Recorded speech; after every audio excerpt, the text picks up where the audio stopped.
ಯುಗಾದಿ ಹಬ್ಬದ ಸಂಭ್ರಮದಲ್ಲೂ ತಪ್ಪದ gas tension. ರಾಜ್ಯದಲ್ಲಿ ಮುಂದುವರೆದ ಕಮರ್ಷಿಯಲ್ ಸಿಲಿಂಡರ್ ಬಿಕ್ಕಟ್ಟು. ಅತ್ತ ಮಧ್ಯಪ್ರಾಚ್ಯದಲ್ಲಿ ತೀವ್ರಗೊಂಡ ತೈಲ ಯುದ್ಧ.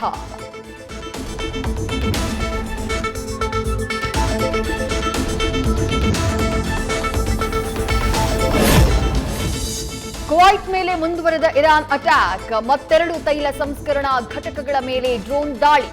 ಯಾವುದೇ ಸಾವು ನೋವಿಲ್ಲ. ತೈಲ ಮಾರುಕಟ್ಟೆಯಲ್ಲಿ ವ್ಯತ್ಯಯ ತಪ್ಪಲ್ಲ.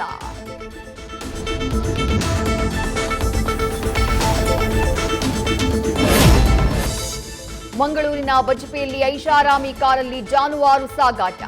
ಖಚಿತ ಮಾಹಿತಿಯ ಮೇರೆಗೆ ಪೊಲೀಸರ ದಾಳಿ. ಕಾರಲ್ಲಿದ್ದವರು ಎಸ್ಕೇಪ್. ಗೋವುಗಳನ್ನ ರಕ್ಷಿಸುವಲ್ಲಿ ಯಶಸ್ವಿ. ನ್ಯೂಸ್ ಫಸ್ಟ್, ನಿರ್ಭೀತಿಯಿಂದ ನಿಮ್ಮ ಪರವಾಗಿ.